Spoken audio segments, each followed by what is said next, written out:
You are listening to Something Rather Than Nothing. Creator and host, Ken Vellante. Editor and producer, Peter Bauer.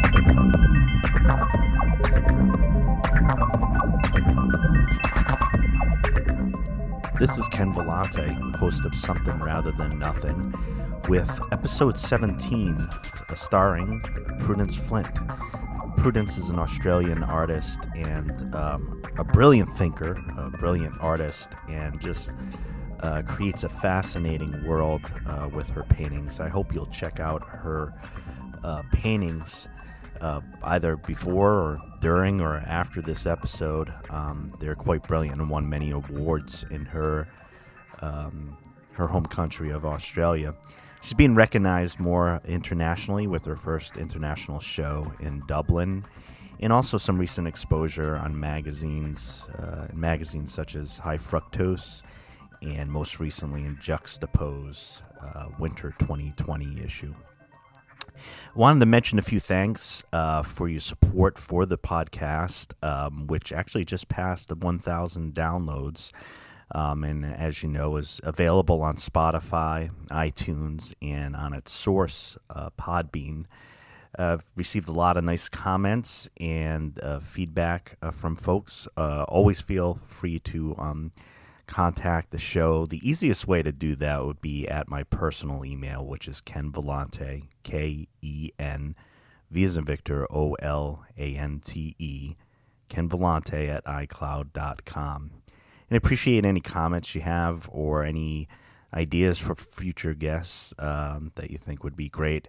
I've had such incredible guests. Again, this is episode 17 since debuting this show in July, and have some incredible guests upcoming, including Gerald Roulette, who's a Portland, Oregon artist, just an incredible artist, and veiled a new portrait of Jesus over at Concordia University. And there's also a former NFL player and a lifelong artist since an early age. So that should be an episode that'll be coming up very soon, including another episode with Jack Kent, who is a Portland sketch artist and is somewhat known for his Sketchy People series, where he depicts the strangeness that is Portland, Oregon, and some of the folks he meets there. He sketches them out and lists their location. And anyways, looking forward to a great conversation with him. Again, want to thank you for all your support for the podcast. And now we have the incredible, gifted, and fascinating Prudence Flint.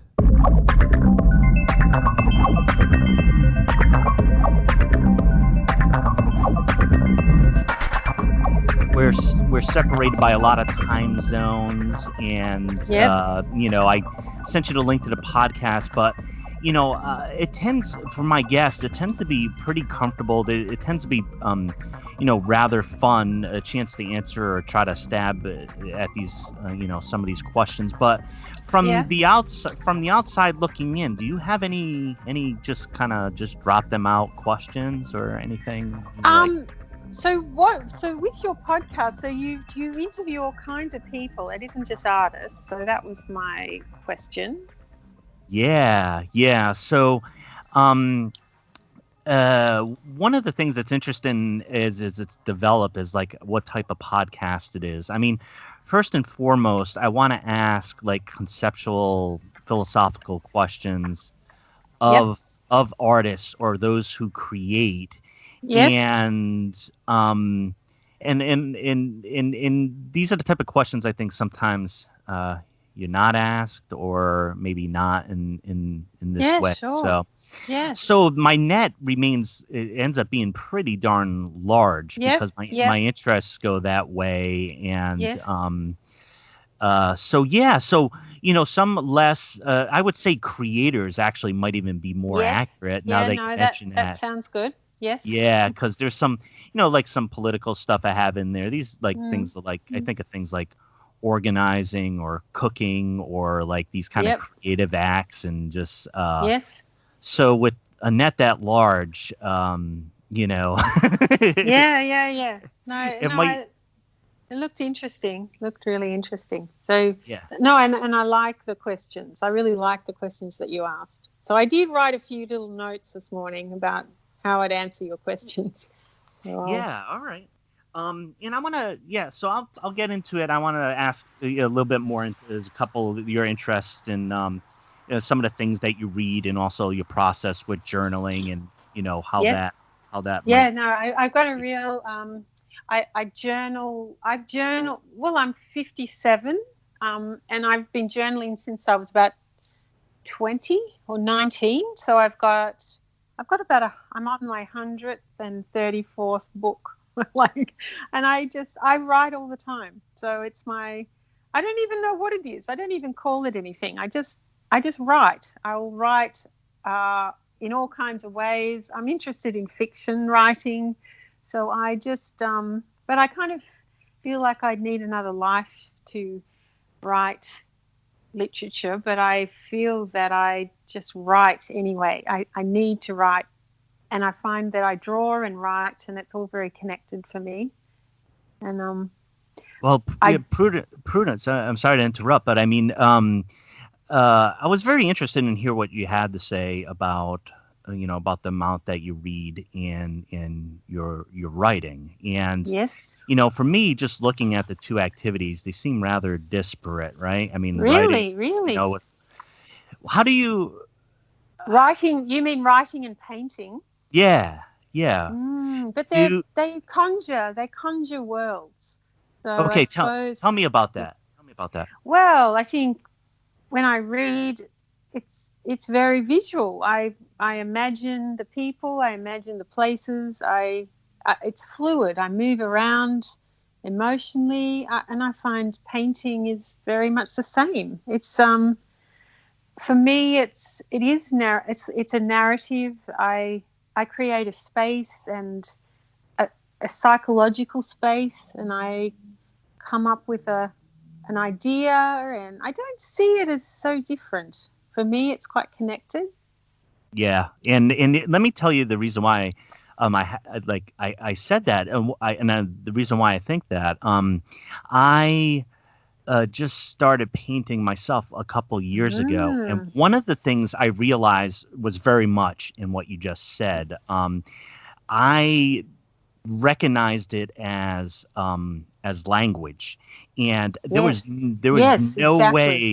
no way what I was experiencing at that time that I needed the process, and I wasn't writing it, and it created this whole pathway which it really transformed me and kind of blew my mind. But I think it's the way I had built them up so much time. You mean the painting? You're talking about the paintings, yes. Yeah, about what that is and how it seems like, and your description about that process and what you're doing is born by decades of doing both. Yeah. And do you see them as so you see them as maybe very similar type of processes for you?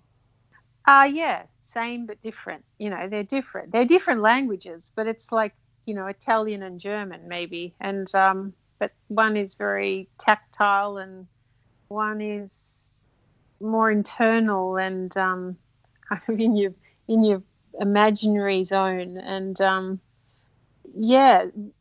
painting is more hands-on and physical. It's the physicality of it I love. I kind of think of it like cooking.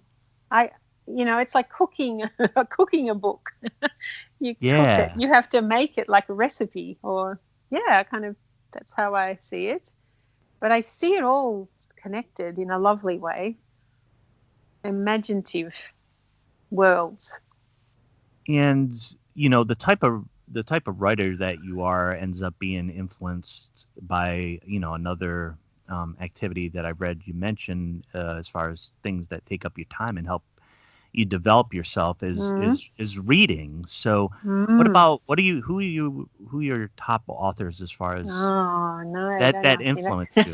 Yeah. Oh, there's so many. I mean, some years I'll go through the classics. I read, all the Charles Dickens and Proust and,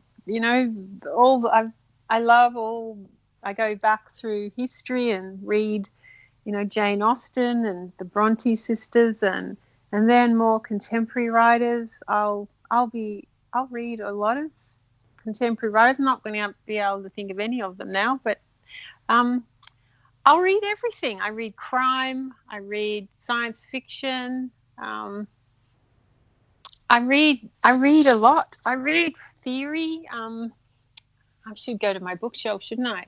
Murakami. I love all kinds of books. Elena Ferrante. I loved all that series.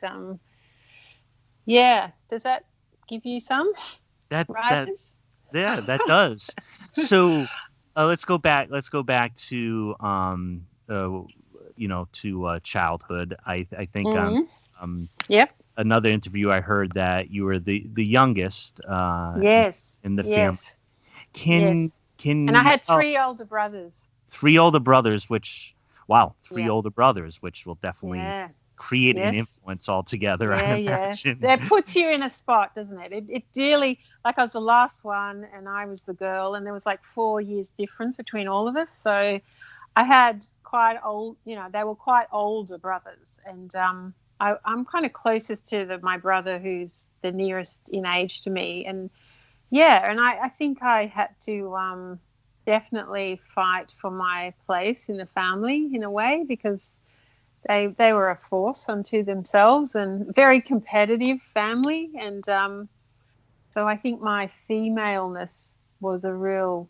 I think I survived. Not some other person might have done another thing, but I think my femaleness became quite a interest of mine, and I think that's what's happened with my work, in that I think I still investigating that in my work, and I'm interested in that when I read fiction. I think I'm very interested in gender and how it defines you socially, and through history, how it influences how you exist in the world.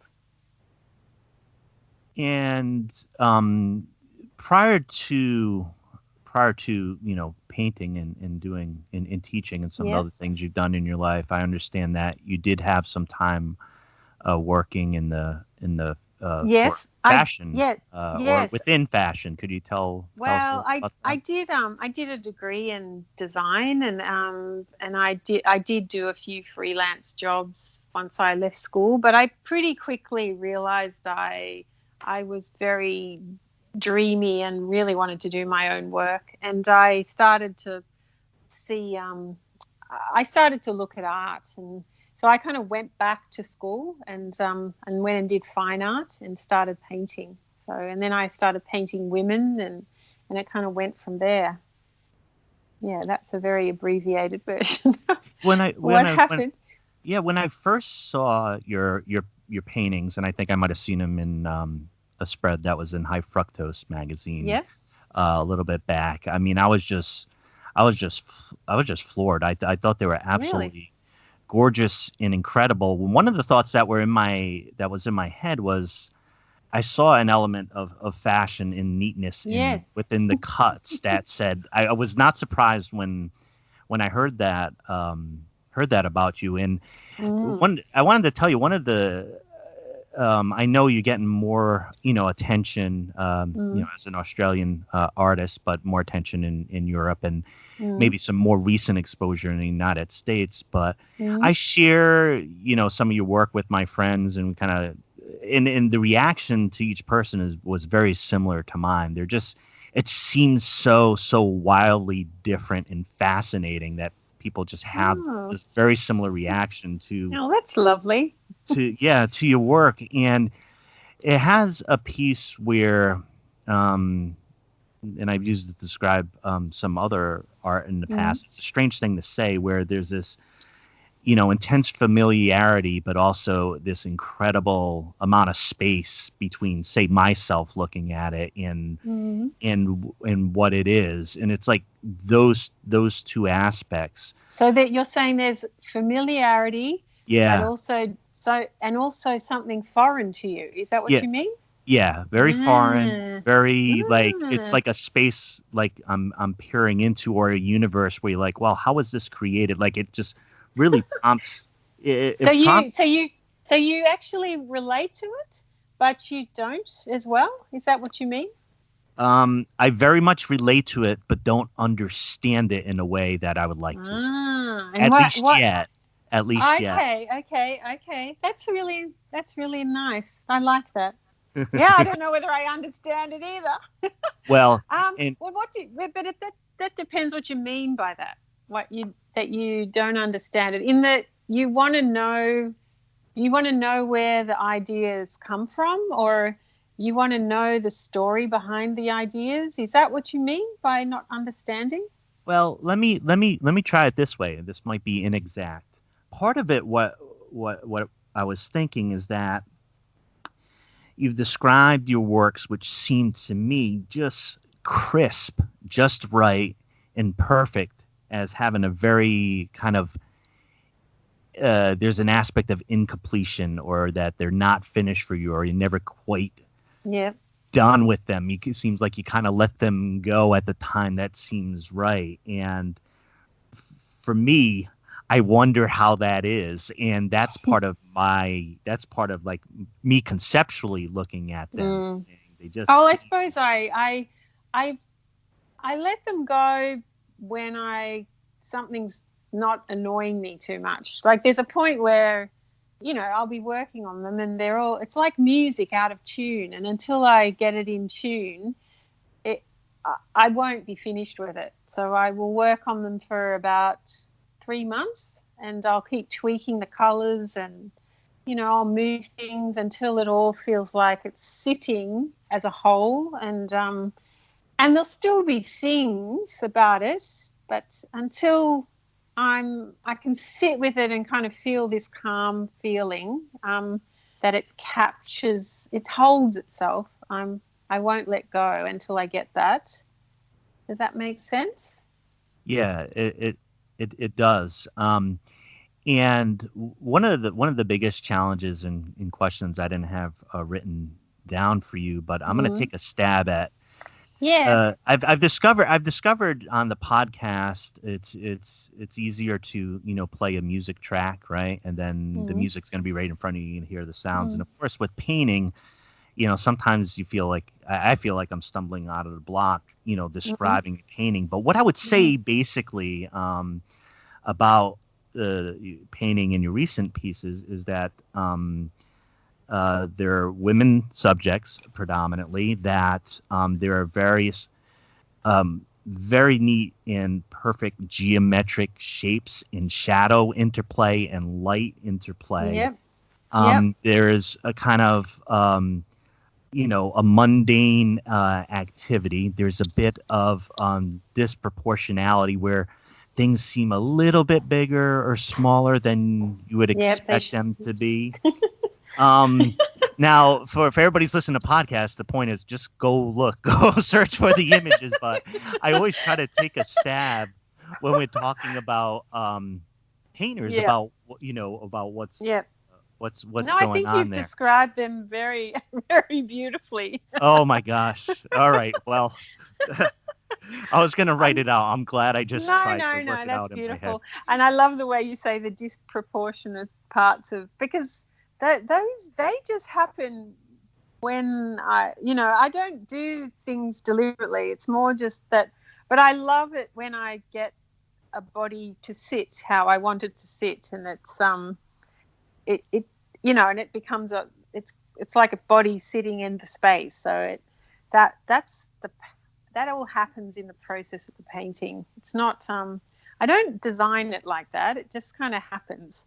Usually they start out quite in proportion, I suppose, if you want to say that at the beginning sometimes, and then they get out of proportion or whatever. But I feel like the out of proportion is a kind of psychological proportion. So yeah, because if I did kind of photographs distort, emotion distorts.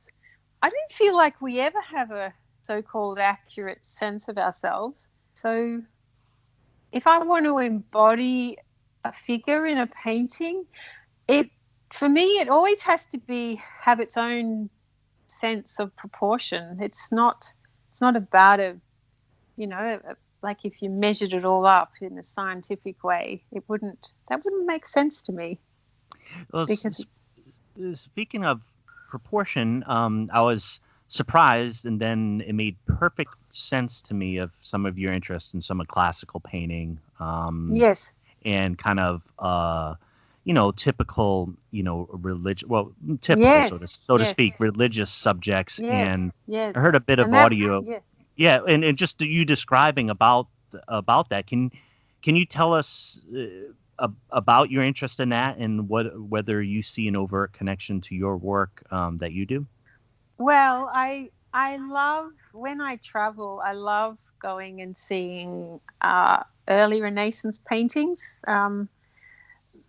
just because they're so incredibly intense, and I love all the religious narratives, because they're never, there's such a scope, even though the story stays similar, but I just find them incredibly heart-wrenching and about humanity and pain and pleasure and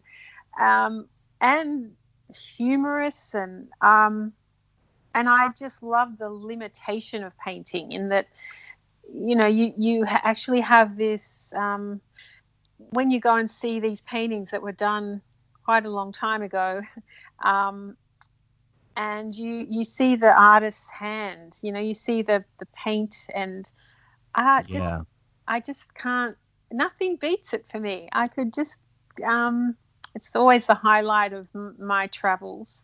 And even tiny little paintings, they might be as big as your hand or two hands. And I just find it amazingly emotional when I go and see these amazing little paintings. And yeah, they're like little windows into the past that are really precious. And yeah, there's some beautiful pieces, and I think there's a lot of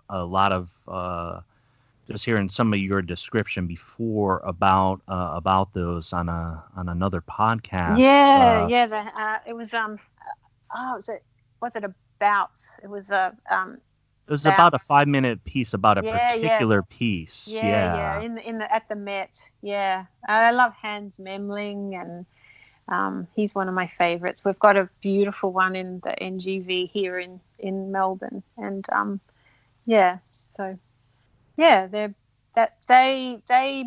they really inspire me. They kind of, if I could do anything that was even slightly as powerful, I would. Yeah, that's what I find. I can go and see the paintings, and it just will remind me of the power of it. So. Yeah. Is that why one of my questions for you is why you create? Is that why you create? I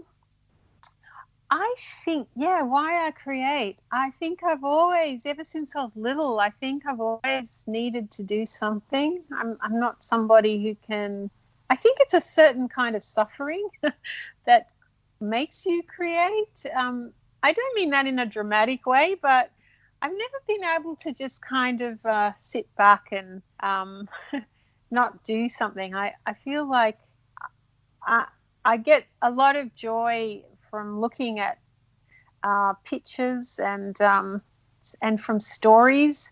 So I suppose that I need to engage in that to, I suppose it's a way to, it's an existential dilemma. I have to do that to feel like my life is okay, or to stop general anxiety about living. It somehow makes living make sense to me. because I will have like this year, I've had a very dramatic year, and my paintings, I can sit back and I can see that I've done quite a bit of work this year, and I find it very consoling that I can somehow still make work from that, and it will feed my work, and somehow it makes me think there's a part of me that is watching everything that's happening, and there's a remove, and it's a peaceful place. It's so when I go into my studio, it's a peaceful kind of powered. I'm empowered because there's a detachment and that I don't probably have in other parts of my life, and so that's why I do it. Well, in the face of difficulty, being able to have that experience is quite the blessing. I'm happy for you. Yeah, and difficulty is inevitable in life. Like, it's because there's always loss going on, and that's what life is, and you have to console yourself somehow. I'm making it sound pretty dramatic, aren't I? But it's just, I actually think it is pretty tricky living your life and how to make sense of it and come to grips with loss. So yeah. I'll explain what's happened this year, because I was in a relationship for 31 years and it finished in January.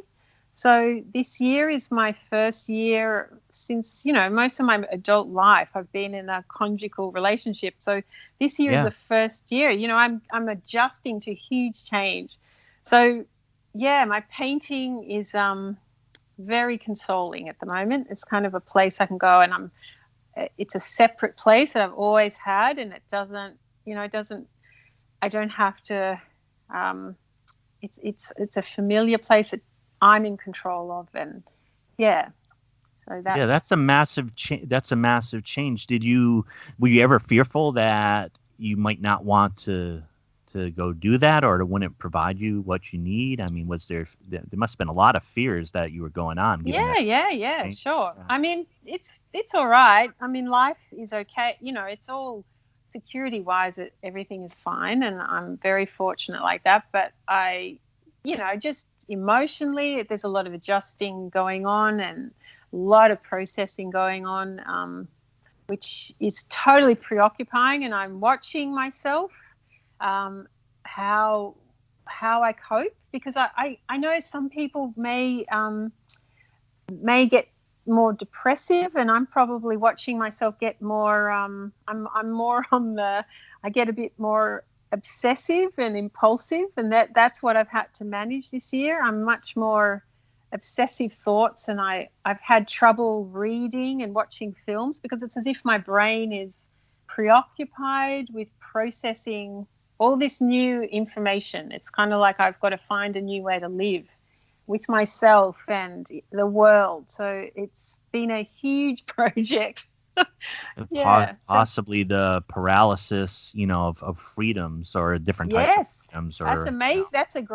That's an amazing statement. Yes. It's like for a little while sometimes. You don't what? You don't move for a little while sometimes when you're like, okay, which direction? I can go in any direction, or it's quite jarring. Yes. Oh, freedom, whatever that means. But it's it's taking up a lot of my.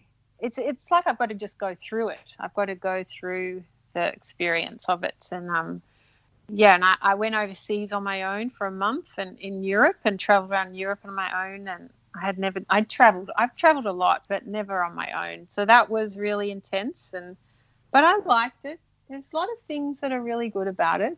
So I'm, it's been a big year. It certainly sounds like it.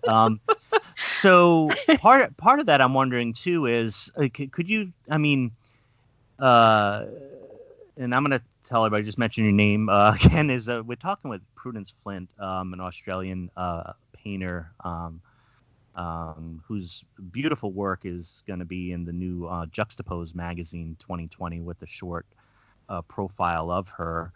And it's Prudence. That's connected to what I was wondering. So you've won, quite a few awards, and you've been recognized in Australia. And I understand that more recently your work's being seen I believe in Ireland, and Yes. it's becoming, more international with some exposure Yeah. in the United States. Can you tell us, most listeners being in the United States, can you tell us what that experience has been for you and what you think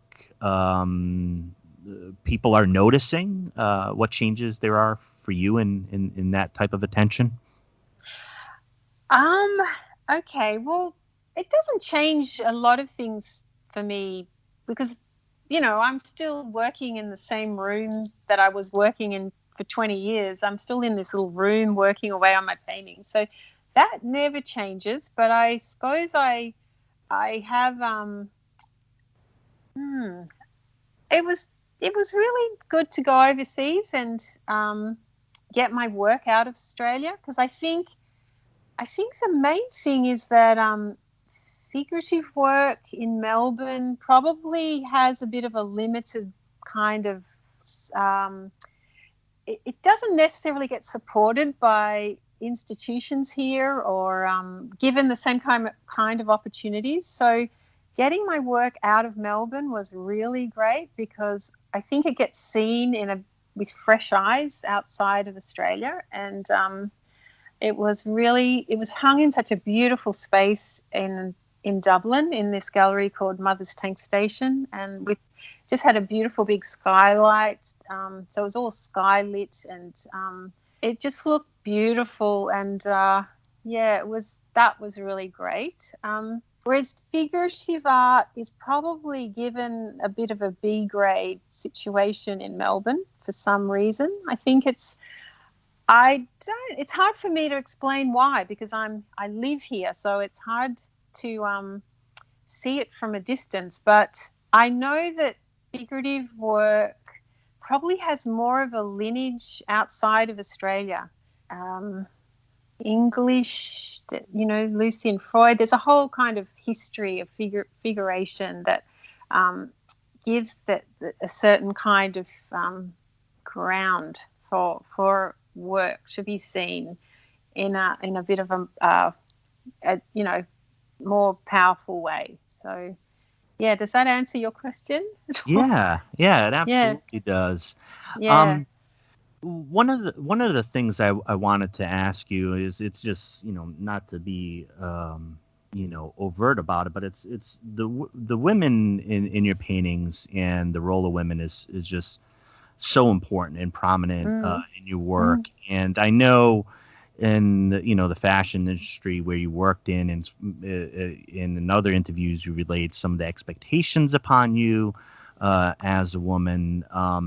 That's obviously such a big part of your experience. I've done interviews working with another artist, Megan McGroarty, with female politicians who are running for office in the United States. And it was interesting, the questions she had developed that were just, what's it like not to have to answer a policy issue question, but a question about the color of your dress, and what was going on with your hair today, or not being, that women have to be encouraged to run for office, basically about 10, 11 times to a man's one. Where does that come from? And that dynamic, what within with those type of things in mind, and how options might have been limited to you, or doors were closed. How has all that been part of your experience and informed your art? Wow. Oh, that's huge. Okay. Probably it's a bit like sinking or swimming. I kind of feel like I've made it work for me. I've made it work for me now, but probably for a long time I had to kind of drown and drown in the disability of it or something. Because I suppose that's what was my interest. I was interested in the disadvantage being a woman and as a painter, you're very much in a male tradition. Even if you're as skilled and talented, I suppose the voice, where you come from with your voice in regard to creating meaning, it's loaded because you have a different, you come from a different place from historically you're the object that was painted. And so if I didn't drown and I start to use it, and I start to not see it as a limitation and actually see it as an advantage, because it was interesting. I had this gallery director come to my studio the other day, and he said to me with a smile on his face, he said, well, you can get away with things that I wouldn't be able to get away with. And I love that, because I actually feel like as I've got older, I kind of I'm not so worried about being politically correct anymore, because I figure that I've lived my life, and I feel like I have earned my truth, and it's like my territory. I'll go there, and I'm curious how far I can go and open it all up, and even feel like it's dangerous. I love that feeling. And I think that's a really healthy feeling. And but I feel like I've had to really live it and earn it over the years. I think when I was younger, I suppose, I feel like my painting has had to come from my life and living my life. And I feel like I have to keep living my life well, and then I will feed my painting. And as a woman, I have to live my life well. And and then my painting will reflect that as a woman. And when you talk about women politicians, I think, oh boy, because I feel like when I watch women politicians, they are up there against, I feel like they're up against so much. I think that it's like the extreme, isn't it? It's like extreme. They're in this world that is really against culturally how gender works, and then that it's like they're in the wrong box. They're in the wrong place, but I love it. I love watching women deal with it and how they deal with it, and it's very. And I find it funny when people say, "Oh, she's a strong woman," and I think, who isn't? I don't even think that. Yeah. I don't even, what does that mean? It's, I don't like it when, we think that when a woman is phallic, that she's strong. And I like to question that one, because I think that just feeds into, that strength is the phallic thing, the suit and the, sure.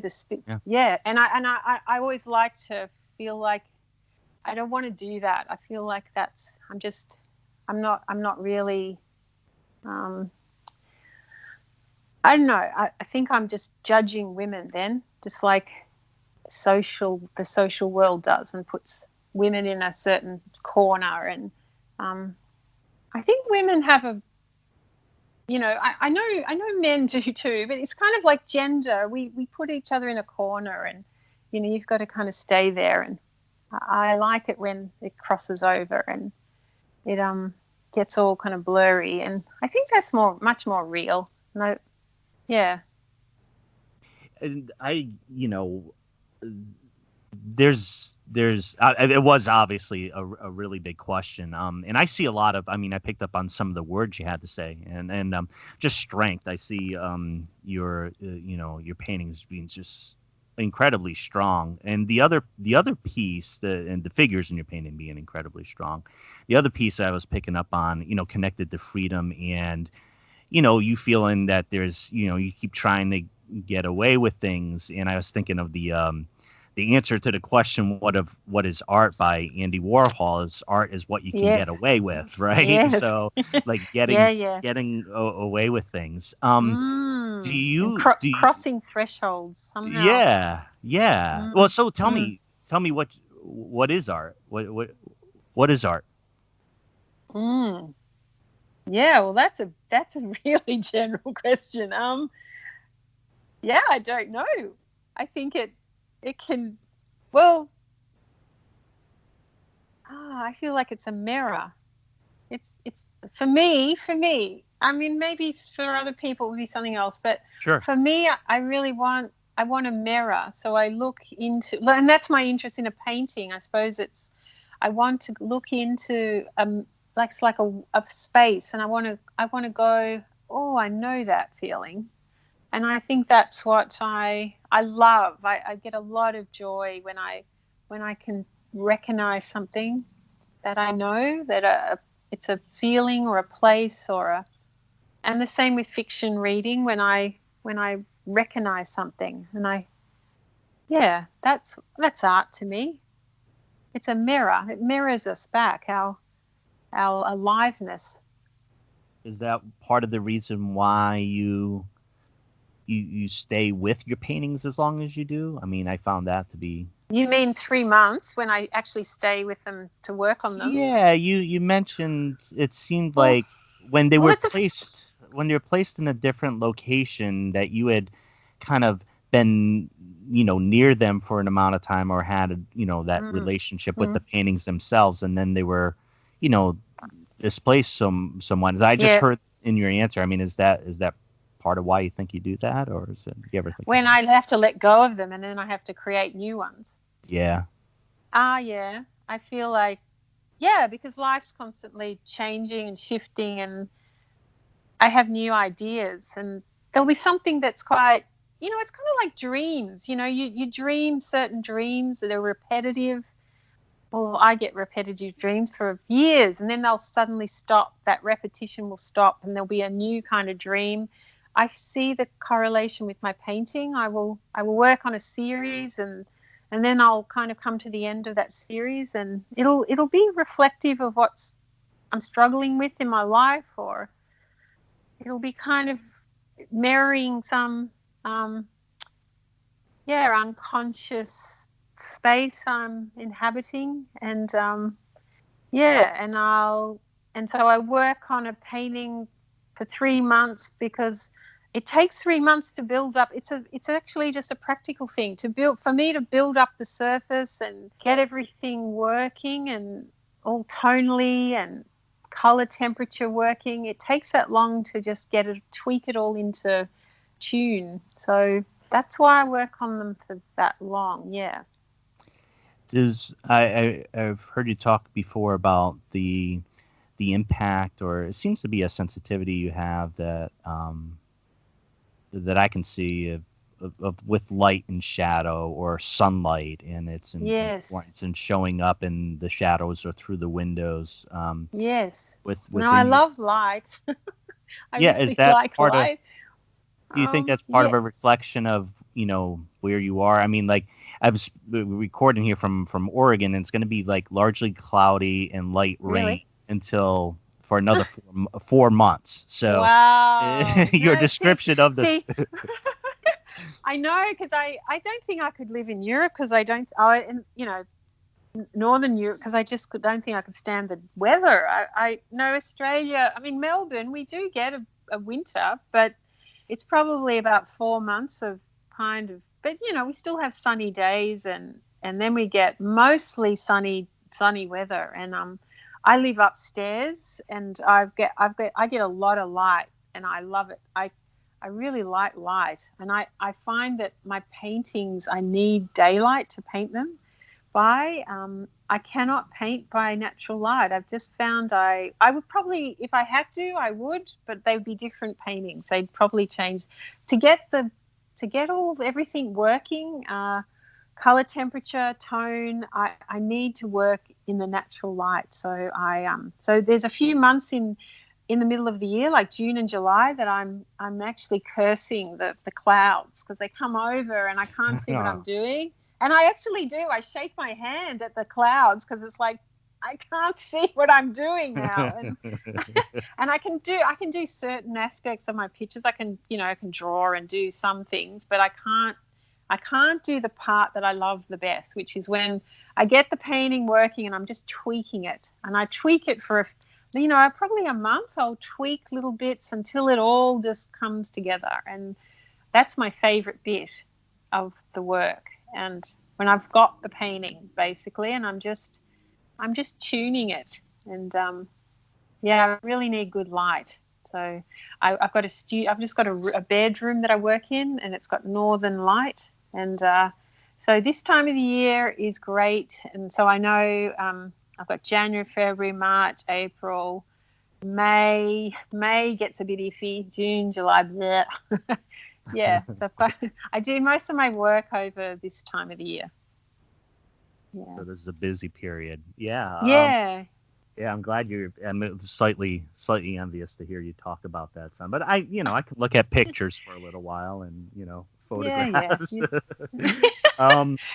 So one of the things, the title of the podcast is Something Rather Than Nothing. And there's this large philosophical question, which is, why is there something rather than nothing? And for artists and thinkers, like yourself, that's the question posed to you. And you can relate it to a work of art or why there's art or anything. But the question is, do you have an answer to why there's something? I have it totally. I have an answer because when you asked that, I read that question and I thought it's because of abundance. I have an abundance of feelings, and I feel like life. I'm constantly overstimulated by life, so I need for that to go somewhere. So creating art is the perfect place for that to go. So that's my answer to that question. That I feel like, what do you do with what all your feelings? What do you do? I feel like I've always had an abundance of feelings. I always feel like I've needed to do something with my feelings. And confusing feelings. It's not simple. It's not. And the journaling feeds into that too. I feel like I've always needed to process my feelings and thoughts and ideas, and I find your answer fascinating for me personally, and here's why. I think for myself, I would never have thought of answering that question regarding feelings. Everything you said made eminent sense to me, but without hearing that, I've never thought of it in that context, and I think I really need to. And I was also thinking about your journaling, because I get really, really fascinated by people who are creating, people who are feeling things maybe more intensely or questioning life, and like, how do you process where you are, whether it's conceptually or with your feelings, and how do you move and how do you get through that? And so I really appreciate your answer, because it's almost like just answering it anew.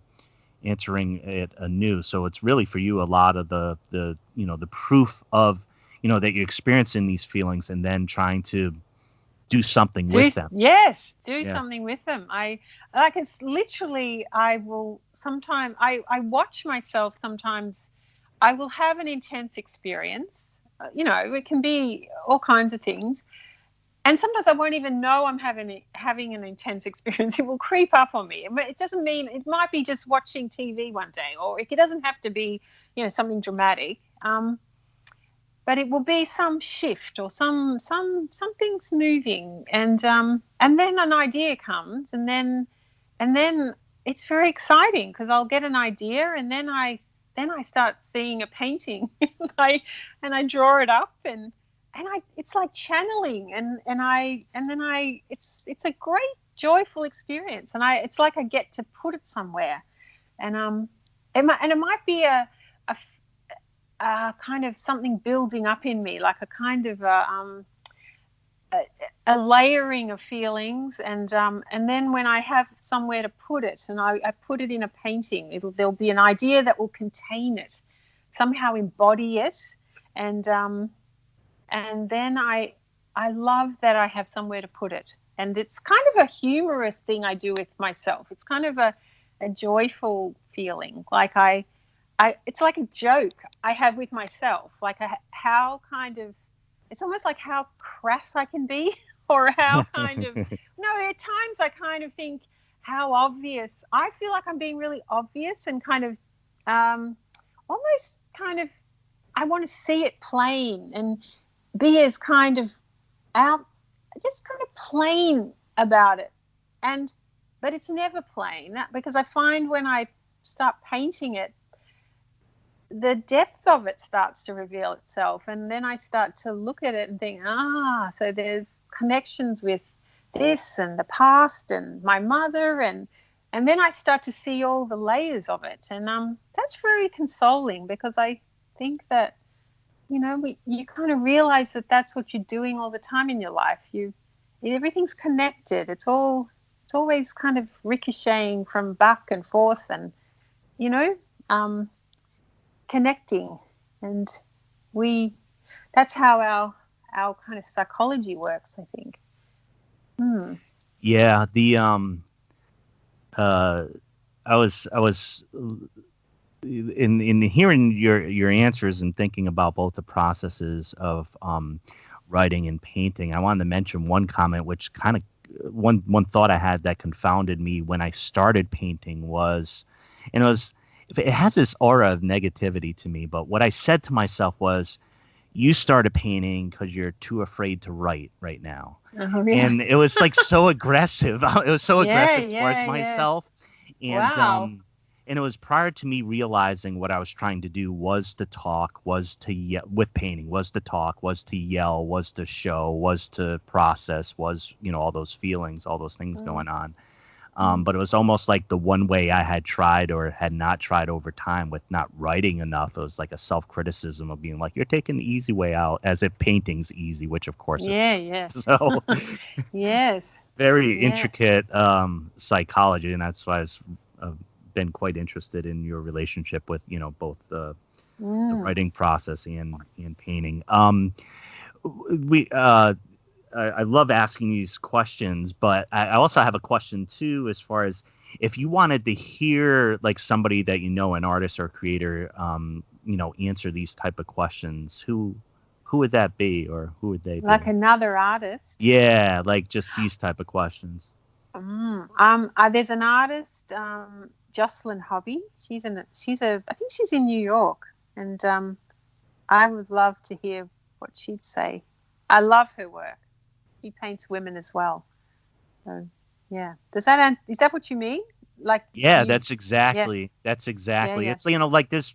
I love doing the podcast. There's this whole element where you might hear it as far as how I interact. Is like I'm trying to really learn, Well, I've heard her talk as well. Yeah. She's got it on her website.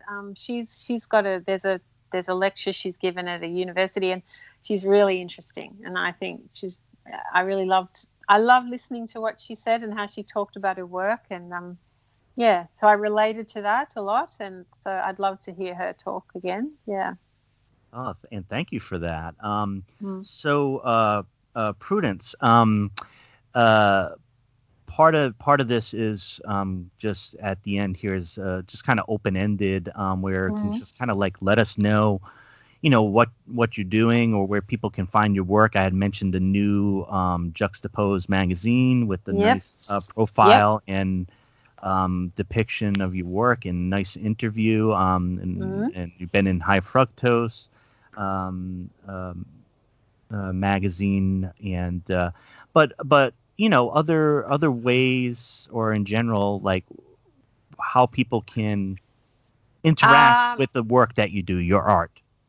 Well, I have an Instagram account, and I put up a lot of studio shots and work in progress. So if people are interested to see how the work gets done, because I will put things up before they're finished, and so can be interesting for people. Yeah.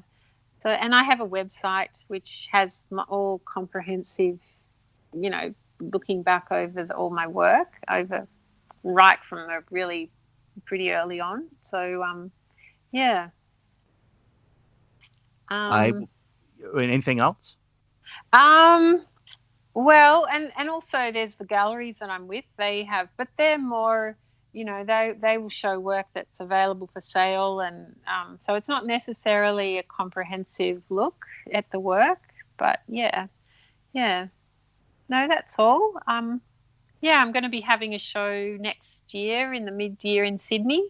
Next, at a gallery called Fine Arts Sydney, and so I'm just finishing. I'll be showing 5 paintings because I probably produce 5 paintings a year. So that's my next show, and that will be in mid-year. So a good time for me to have a show because it's when winter means that I won't be able to do my work. So it's a good time to have a show. Yeah. Do the other component of what being an artist. So I'll probably go up to Sydney and have a bit of a break, and it'll be good. And I wanted to thank you, Prudence, in your busy schedule, and just want to tell you what a joy and an honor it's been to have you on the podcast. I really enjoy your work, and I don't find myself always getting into the biography or the kind of like all the processes of all artists, but I was just really intrigued by a lot of things that I saw that you were doing, and just really beautiful work. So I really appreciate taking the time. And the United States tends to be a place of bombast, so I'm going to say the entire country the entire country loves you as well, right? And it's the bombast that we work with, so everybody here loves you. Very good. Well, no, thank you, and I have loved all your questions, and it's been a pleasure. Thank you so much, Prudence. Take care.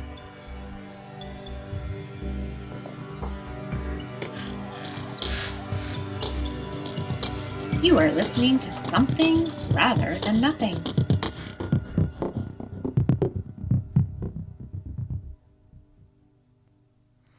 And this is my thank you list. This is from me, Ken, host of Something Rather Than Nothing. Deep thanks, as always, to Peter Bauer, who produces and edits this show from the first episode to the present. He does an incredible job and spends a lot of time helping make this the show sound great, helping me sound great. There's only so much, you can expect him to do, but great work, Peter. Thanks to Meg Krugel, who did the design work for Something Rather Than Nothing. Jacob Rivas, who helps consult on the program. Kim Reed, who's helped with booking. And also, there's some folks I send this program to prior to it going out of the air, and they listen to it, and they always tell me it's great, and so then it ends up, on the air. So they're secret people that I send it to. So thanks to them for listening to it. It's very difficult for me to keep listening to my voice, and I just want to kind of crack jokes during some of these episodes, but I'm going to ask some of the serious questions too. Thanks for everybody who is making this show possible. It's taken a lot of hours of shockingly unpaid labor to them, which is a shocking issue for a union rep. But I'll deal with that existential or ethical knot maybe in a later episode. Thanks, folks.